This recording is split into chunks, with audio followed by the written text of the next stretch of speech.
नमस्कार, मैं हूं आपके साथ कविता थपलियाल और आप देख रहे हैं ईटी मनी बनो अपना फाइनेंस मिनिस्टर, एक ऐसा शो जहां पर म्यूचुअल फंड से लेके इंश्योरेंस पॉलिसी से लेके लोन, टैक्स, क्रेडिट कार्ड और क्रिप्टो करेंसी तमाम मुद्दों पर हम आपको देते हैं गाइडलाइन, समझाइश हमारे खास एक्सपर्ट्स के साथ। तो आज भी एक बेहद खास शो लाइंड अप है आपके लिए।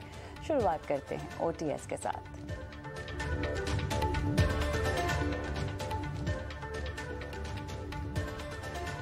करना है म्यूचुअल फंड में निवेश, कैसे चुनाव करें फंड्स का, बताएंगे आज। घर खरीदें या किराए पर रहें, पूरी कैलकुलेशन के साथ समझिए आपको क्या करने से होगा फायदा।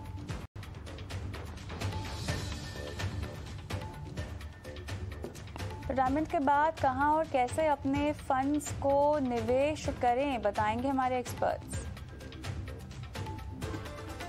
और कैसे बनाएं एक संतुलित पोर्टफोलियो, हम आपको बताएंगे। हमारे व्हाट्सएप पर अपने सवाल आप हम तक पहुंचा सकते हैं और 9619873567 ये वो नंबर है जहां पर हमें इंतजार रहता है आपके सवालों का।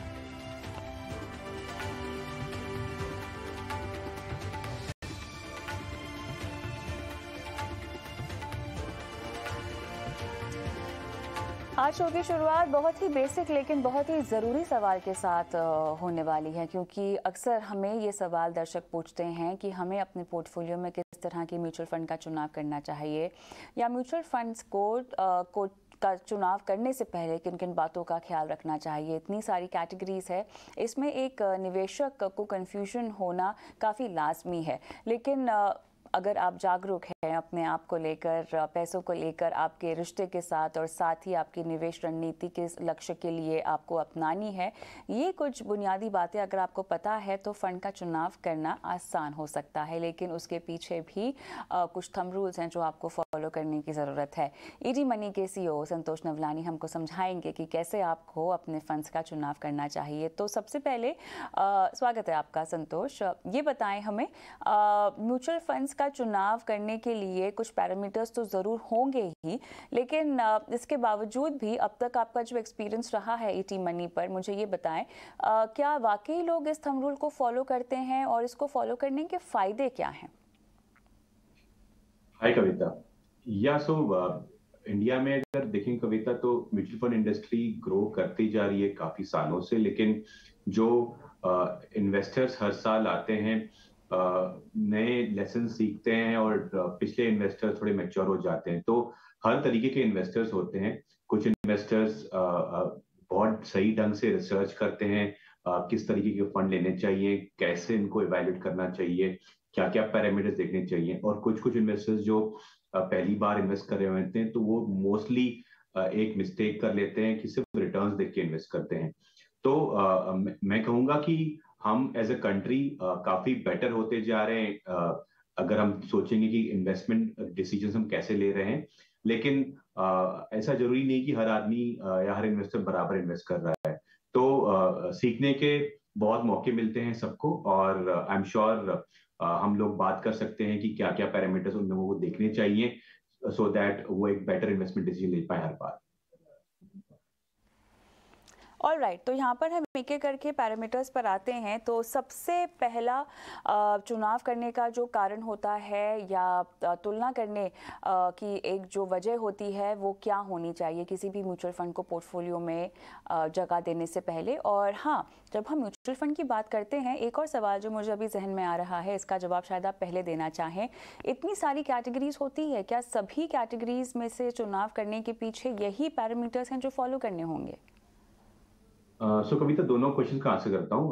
पहला क्वेश्चन, सबसे पहले आप एज इन्वेस्टर आपको समझना पड़ेगा कि आपका इन्वेस्टमेंट का जो लक्ष्य है वो क्या है, क्या ऑब्जेक्टिव है, कितने साल का आपके पास टाइम है इन्वेस्ट करने के लिए, और आपकी रिस्क एपेटाइट क्या है। उसके हिसाब से कौन सी कैटेगरी आपको सूट करेगी, आप उसमें इन्वेस्ट करिए। और जब आप कैटेगरी फिक्स कर लेते हैं कि इक्विटी के अंदर large cap, mid cap, small cap, या फ्लेक्सी कैप, मल्टी कैप, या डेट या हाइब्रिड कैटेगरीज आपके लिए भी सुटेबल हो सकती हैं, तो उनमें कौन सी कैटेगरी, सब कैटेगरी आपके लिए काम की है। तो इनके जो एवेल्यूएशन क्राइटेरिया रहेंगे हमेशा अलग अलग रहेंगे। आप जैसे इक्विटी फंड को की तुलना करेंगे बाकी इक्विटी फंड्स के साथ, डेट फंड की तुलना वैसे नहीं होगी, उनके पैरामीटर्स अलग अलग रहेंगे। तो to come in short, depending कौन सी कैटेगरी आप इवैल्यूएट कर रहे हैं, आपकी क्राइटेरिया चेंज होगी। ऑलराइट, तो क्राइटेरिया का पहले पायदान पर क्या फैक्टर होगा? तो कविता, जैसे कि मैंने बताया कि मोस्टली लोग सिर्फ रिटर्न्स को देख के इन्वेस्ट करते हैं, और मोस्टली इन्वेस्टर्स रीसेंट रिटर्न्स को देखते हैं, जो कि लास्ट 1 ईयर रिटर्न देख लेते हैं और उसके अकॉर्डिंगली इन्वेस्ट करते हैं। कोई कोई मेच्योर इन्वेस्टर्स थोड़े एक्सपीरियंस होते हैं, तो वो 3 साल को देख के इन्वेस्ट करते हैं। लेकिन मैं कहूंगा कि दोनों तरीके शायद फुल प्रूफ नहीं होंगे बहुत सारे इन्वेस्टर कैटेगरी के लिए। तो सबसे पहले आप रिटर्न जरूर देखिए, लेकिन उसको कैसे एनालाइज करना है वो एक डिफरेंट तरीका है। तो चाहे वो इक्विटी हो, डेट हो, हाइब्रिड कैटेगरी हो, आपको सबसे पहले परफॉर्मेंस को एनालाइज करना है 3 तरीकों से, कि ये जो फंड आप देख रहे हैं उसने अपने बेंचमार्क को बीट किया है या ना किया है, और किया है तो कितने कंसिस्टेंट तरीके से हर साल किया है कि नहीं किया है। सेकंड, उसने अपने कैटेगरी पियर्स को, जैसे कि आप एक लार्ज कैप म्यूचुअल फंड देख रहे हैं इक्विटी में, तो उसने जो फंड आप इवैल्यूएट कर रहे हैं उसने बाकी लार्ज कैप की तुलना में कैसे रिटर्न जनरेट किया हुआ है। और तीसरा होता है कंसिस्टेंसी, कि आप जब फंड में इन्वेस्ट कर रहे हैं तो सबसे इंपॉर्टेंट ये भी होता है कि आपका वो रिटर्न कितना प्रोटेक्ट करता है। बहुत बार क्या होता है कि मार्केट की रैली में आप बहुत पेपर प्रॉफिट्स कमा लेते हैं, अगर आप प्रॉफिट्स को बुक नहीं करेंगे तो नुकसान होता है। वैसे ही अगर लेकिन आप एक लॉन्ग टर्म इन्वेस्टर हैं, आपको पैसा नहीं निकालना है, तो एक फंड मैनेजर आपके लिए तभी रिटर्न जनरेट कर पाएगा जब वो प्रोटेक्ट कर पाता है कि मार्केट रैली में अगर उसने 20% कमा लिया, तो जब मार्केट करेक्शन आ गया तो ऐसा नहीं पूरा 20% वापस चला जाए। तो एक उसका एक तरीका होता है जो कि आप रिस्क और रिटर्न दोनों देखें। तो आप रोलिंग रिटर्न्स देखिए, जो कि आपको बताएगा कि कंसिस्टेंसी कैसे है फंड के अंदर। तो पिछले 1 साल में अच्छा दिया है, पिछले 3 साल में अच्छा दिया है, लेकिन आप जब इन्वेस्ट कर रहे हैं एज इन्वेस्टर, पक्का नहीं होगा कि अगले साल भी आपको सेम मिल जाएगा या आपके 3 साल जो आप दोगे उसमें सेम रिटर्न आ जाएगा। तो आप देखिए कि रोलिंग रिटर्न्स मतलब कोई भी, अगर आप 3 साल का पीरियड उठाएंगे या कोई भी 5 साल का पीरियड उठाएंगे, मतलब 2011 से 2016, 2012 से लेकर 2017, या 2017 से लेकर 2022, तो ये 5 साल के विभिन्न जो आपको टेन्योर्स मिलेंगे, हर बार कितना एवरेज रिटर्न आया हुआ है, अगर वो अच्छा है तो मतलब आपके लिए फंड अच्छा रहेगा। तो परफॉर्मेंस बेंचमार्क, कैटेगरी एवरेज और रोलिंग रिटर्न्स, 3 चीजें देखिए। ये तीनों चीजें आपको ईटी मनी की वेबसाइट पे काफी अच्छी तरीके से दिखाई जाती हैं, तो आपको बहुत आसानी से इंफॉर्मेशन मिल जाएगी और आप एक डिसीजन ले सकते हैं अपने इक्विटी फंड्स का बेटर तरीके से फॉर रिटर्न्स पर्सपेक्टिव। रिटर्न जो कि सबसे ज़्यादा ज़रूरी लगता है निवेशकों को, और होता भी है। आप निवेश ही इसीलिए कर रहे हैं ताकि अच्छे से अच्छा रिटर्न कमा सके। एक्सपेंस रेशियो भी आप कह रहे थे कि देखना चाहिए। हाँ कविता, अगर आप एक लॉन्ग टर्म इन्वेस्टर हैं, तो आपके पास दो ही तरीके के कॉस्ट होते हैं इन म्यूचुअल फंड्स। एक होता है एग्जिट लोड, जो कि जब आप पैसा निकालते हैं तो आपको लेवी कर सकते हैं, लेकिन जब वो पैसा निकालते हैं तो लगता है। लेकिन आप जब इन्वेस्टेड रहते हैं तो सबसे ज्यादा कॉस्ट होती है फंड मैनेजमेंट की। तो जो फंड मैनेजर आपका पैसा मैनेज कर रहा है, या कि म्यूचुअल फंड कंपनी मतलब आपका पैसा मैनेज कर रही है, तो म्यूचुअल फंड कंपनी अपनी फीस लेती है, उसको बोलते हैं एक्सपेंस रेशियो। ये टिपिकली सालाना हर रोज चार्ज होती है, लेकिन कम्युनिकेट की जाती है साल के तरीके पर। तो अगर कोई आपको फंड मैनेजर बोलता है कि मैं आपकी फंड मैनेज करूंगा और उसका एक्सपेंस रेशियो लूंगा 1.5% पर एनम, मतलब वो 1.5% को डिवाइड करेगा जितने भी ट्रेडिंग डेज है मार्केट में, और उसका छोटा छोटा हिस्सा रोज चार्ज करेगा बिफोर एनएवी डिक्लेरेशन। तो अगर आप देख रहे हैं कि आपकी फंड की एनएवी आज 100 रुपए है, मतलब वो शायद 100 रुपए कुछ पैसे होगी आज, क्योंकि फंड मैनेजर अपना पैसा काटा हुआ है, इसलिए वो 100 रुपए आज है। तो ऐसे रोज फंड मैनेजर एक्सपेंस रेशियो के तौर पे आपका एनएवी से पैसा डिडक्ट करते हैं पहले, before communicating it to you. तो ये जितना कम होगा उतना आपका रिटर्न ज्यादा बनेगा। तो आपको ये देखना है कि जब आप कोई भी कैटेगरी में फंड्स देख रहे हैं, तो आप ये देखिए कि अच्छे रिटर्न के साथ साथ, अच्छे रोलिंग रिटर्न्स के साथ साथ उस फंड का एक्सपेंस रेशियो सबसे कम ना हो तो एटलीस्ट सबसे ज्यादा ना हो, क्योंकि अगर रिटर्न्स नहीं आए तो भी आपको एक्सपेंस रेशियो ज्यादा लगते रहेगा। तो जो कि अगर अंडर परफॉर्मेंस आएगा तो हायर एक्सपेंस रेशियो आपको ज्यादा हर्ट करेगा, अगर आउट परफॉर्मेंस होगा तो हायर एक्सपेंस रेशियो आपको हर्ट नहीं करेगा। तो इसलिए इंपॉर्टेंट ये कि आप एक्सपेंस रेशियो को देख के डिसाइड करें कि आपका फंड रियली में आगे जाके अगर रिटर्न अच्छे नहीं आए तो आपका पैसा कितना बन पाएगा। ऑलराइट, आगे बढ़ेंगे। और इसके अलावा एक्सपेंस रेशियो तो आगे हमें एग्जिट लोड वगैरह भी चीज़ें देखनी चाहिए। यस ऑफ कोर्स, तो एग्जिट लोड एक लिक्विडिटी पैरामीटर है कविता। अगर एज एन इन्वेस्टर आप इन्वेस्ट कर रहे हैं तो आप जाहिर है कि इक्विटी फंड्स में आप लॉन्ग टर्म इन्वेस्टमेंट कर रहे हैं, लेकिन कभी कभी कोई कोई लाइफ में दिक्कत आती है या कोई इमरजेंसी आती है तो आपको शायद अपनी इन्वेस्टमेंट लिक्विडेट करनी पड़े। तो उस समय पे अगर एग्जिट लोड ज्यादा होगा तो आपकी वैल्यूज कम होगी। तो अगर फॉर एग्जांपल आपने म्यूचुअल फंड में कुछ 90,000 रुपए लगाए और एक ही साल के अंदर रिटर्न अच्छा आ गया और आपका पैसा 90,000 से 1 लाख रुपए हो गया, अगर उस फंड में एग्जिट लोड 1% चार्ज किया जा रहा है, अगर आप एक साल के पहले रिडीम कर रहे हैं पैसा, तो वो 1,000 रुपए आपको कट जाएगा, क्योंकि 1 लाख का 1% होता है 1,000 रुपीज। तो आपको हाथ में 99,000 रुपीज आएंगे। तो जब भी एग्जिट लोड कम होगा तो आपके लिए अच्छा रहेगा, क्योंकि आपका पैसा ज्यादा लिक्विड है। बहुत बार एज इन्वेस्टर हम लोग प्रॉफिट बुक नहीं करते या पैसा निकालते नहीं है क्योंकि एग्जिट लोड लग जाएगा। ये एक डेट्रीमेंटल चीज होती है इन माय ओपिनियन।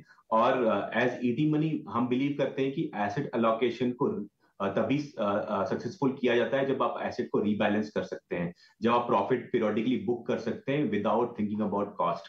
तो अगर एग्जिट लोड कम रहेगा या ना रहेगा तो आप झिझक नहीं करेंगे बिफोर बुकिंग प्रॉफिट्स, अगर प्रॉफिट बुक करना चाहिए तो मैं कहूंगा कि जितना एग्जिट लोड कम हो या ना हो तो अच्छा है। अगर आप इंडेक्स फंड्स देखेंगे इक्विटी में, कोई भी large cap, mid cap, small cap या ईटीएफ देखेंगे जो कि पैसिव फंड्स, इंडेक्स फंड तरीका एक इन्वेस्ट करने का होता है, तो टिपिकली इनमें एग्जिट लोड काफी कम होता है या ऑलमोस्ट जीरो होता है इवन फॉर वन डे।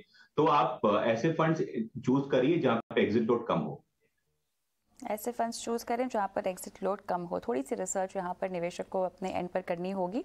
लेकिन यहाँ पर एक चीज़ मुझे ये भी समझनी है, हमने एक्सपेंस रेशियो की तो बात कर ली है, लेकिन स्कीम्स के डिफरेंस को भी आपको समझना होगा जब आप लें। ये सबको तो जैसे कि हमने बताया कि स्टार्टिंग में सबसे पहले आपको समझना है आपका इन्वेस्टमेंट का लक्ष्य क्या है, आपका ऑब्जेक्टिव क्या है, आपका कितना टेन्योर है इन्वेस्टमेंट का, कि आप कितने साल के लिए इन्वेस्ट करेंगे, 3, 5, 7, और आपकी एपेटाइट क्या है रिस्क की। आप एक एग्रेसिव इन्वेस्टर हैं, मॉडरेट हैं, कंजर्वेटिव हैं। थोड़ी ऑर्थोडॉक्स तरीका है ये वर्ड यूज करने का, लेकिन आप ईटी मनी ऐप पे एक इन्वेस्टर पर्सनैलिटी असेसमेंट कर सकते हैं और आपको मालूम पड़ेगा कि आप किस तरीके के इन्वेस्टर हैं, और आपको रिकमेंडेशन मिल सकते हैं कि कौन सी कैटेगरी आपको सूट करेगी कितने साल के लिए। तो अगर जब आप ये डिसाइड करते हैं तो उसके बाद आप इक्विटी से कंपेयर करेंगे, डेट को डेट से कंपेयर करेंगे, हाइब्रिड को हाइब्रिड से कंपेयर करेंगे, और उसके हिसाब से जैसे कि मैंने बताया आपका क्राइटेरिया चेंज होगा। संतोष, अक्सर जब निवेशक निवेश करने जा रहे हो तो रिटर्न को तो देखते ही देखते हैं, लेकिन साथ ही रिस्क को भी समझना चाहते हैं। और क्योंकि शेयर बाज़ार से जुड़ा प्रोडक्ट है म्यूचुअल फंड, और लोगों को थोड़ी सी भरोसे की कमी होती है, जागरूकता की कमी है, समझ नहीं है, इसीलिए शायद। लेकिन रिस्क को लेकर अलग अलग तरह की डेफिनेशंस है। अगर आप अलग अलग म्यूचुअल फंड कैटेगरीज को पकड़ें, उनको समझें, तो रिस्क वाले प्रोडक्ट्स का चुनाव कैसे करना चाहिए, रिस्क को समझना कैसे चाहिए जब म्यूचुअल फंड्स की बात आती है तो। So Kavita, as investors in India typically जो मैंने देखा है अपने एक्सपीरियंस में, हम दो तरीके के इन्वेस्ट देखते हैं। जो एक सिर्फ रिस्क देखते हैं और रिटर्न पोटेंशियल भूल जाते हैं, या सिर्फ रिटर्न देखते हैं और रिस्क भूल जाते हैं, और दोनों ही गलत तरीके हैं इन्वेस्ट करने के। आप कभी भी रिटर्न को रिस्क के बिना मत देखिए, और कभी भी रिस्क को रिटर्न पोटेंशियल के बिना मत देखिए। तो सबसे पहला ये मैं एक इनपुट दूंगा। और जब आप रिस्क को देख रहे हैं, इसको समझना उतना डिफिकल्ट नहीं है जितना हम सोचते हैं। तो one of the easiest ways ये होती है कि आप कोई भी फंड को देखिए, कोई भी एसेट क्लास को देखिए, ना कि सिर्फ इक्विटी बट गोल्ड भी हो गया या डेट की कुछ कैटेगरीज हैं। इसमें होता है कम्युनिकेशन स्टैंडर्ड डेविएशन। इसको अगर मैं हिंदी में बोलूं तो मैं बोलूंगा उसको उतार चढ़ाव। उतार चढ़ाव का एक डेफिनेशन, एक मेट्रिक होता है, एक वैल्यू होती है जो आप उसको अगर अप्लाई करेंगे तो आप डिसाइड कर सकते हैं। तो जाहिर है कि अगर आप इक्विटी फंड देखेंगे तो वो रिस्क मतलब स्टैंडर्ड डेविएशन ज्यादा होता है। अगर आप एक लार्ज कैप कैटेगरी देख रहे हैं या फ्लेक्सी कैप कैटेगरी देख रहे हैं तो returns in the long run हो सकता है 12 से 14 से 15% हो, लेकिन उनका स्टैंडर्ड डेविएशन 17 से 22% की रेंज में होगा। इसका मतलब ये है कि अगर आप कोई फंड देख रहे हैं, अगर आपका standard deviation of the fund 20% है और रिटर्न जो पिछले 10 सालों में या रोलिंग रिटर्न पिछले 5 सालों में आया हुआ है वो है 15%, इसका मतलब ये होगा कि आपका रिटर्न थ्योरेटिकली 15 प्लस 20 35% भी हो सकता है, लेकिन अगर खराब हुआ तो 15 में से 20 माइनस कर ली तो -5 भी हो सकता है। तो इक्विटी में अगर आप रिटर्न देख रहे हैं 15% और का रिस्क जाके उतार चढ़ाव 20% है, मतलब आप -5 से लेके 35% भी कमा सकते हैं। जब आप इस चीज को देखेंगे इसका मतलब ये है कि आपका रिटर्न सर्टन नहीं है, गारंटीड नहीं है, और ये -5 से लेके 35% आपको कुछ भी मिल सकता है। तो आपको ये देखना है कि आप क्या रेंज आप चाहते हैं। जितनी कम रेंज आप चाहेंगे उतना मतलब आप सोचेंगे कि कौन सा बैलेंस प्रोडक्ट मैं लूं। तो अगर -5 to 35 अगर मैं देखूंगा तो ये बहुत ज्यादा रेंज है और शायद आप कोई भी long term investment outcome plan नहीं कर पाएंगे। लेकिन अगर मैं बोलूं कि ये आपको 8 से लेके 20% हमेशा पॉजिटिव है, 8 से 20 ये अच्छा लग रहा है सुनने में, और मैं अपने गोल्स को प्लान कर सकता हूं। तो आप ऐसे इन्वेस्टमेंट देखिए जो कि स्टैंडर्ड डेविएशन लगाने के बाद आप बहुत नेगेटिव या बहुत पॉजिटिव नहीं है, आप एक रिस्पेक्टेबल पॉजिटिव से लेके रिस्पेक्टेबल हाई रेट तक जाने की कोशिश कर रहे हैं।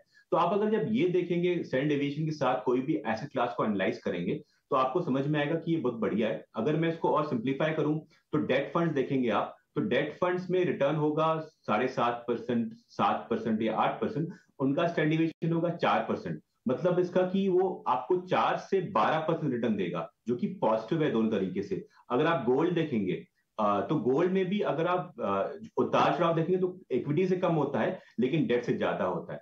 तो आप मल्टीपल टाइम पीरियड्स को यूज कर सकते हैं टू डिसाइड कि आपको कितना रिस्क समझ में आ रहा है अपने इन्वेस्टमेंट के लिए, और उसके हिसाब से डिसीजन लीजिए। चलिए, मेरे ख्याल से लगभग सभी पैरामीटर्स यहाँ पर क्राइटेरियाज जो हैं वो कवर हो चुके हैं, लेकिन इसके अलावा क्या और कोई क्राइटेरिया बचता है जो हमें ध्यान में रखना चाहिए, खासतौर से तब जब अपने पोर्टफोलियो को आप बदलना चाह रहे हो? क्योंकि जब आपके पास ऑलरेडी एक पोर्टफोलियो होता है तब आप इस क्राइटेरियाज को तो ध्यान में रख ही सकते हैं, लेकिन जब आप अपने फंड्स को स्विच कर रहे हो या बदल रहे हो, एक कैटेगरी से दूसरे कैटेगरी में जा रहे हो, क्या तब भी यही सब क्राइटेरियाज ध्यान में रखने चाहिए संतोष?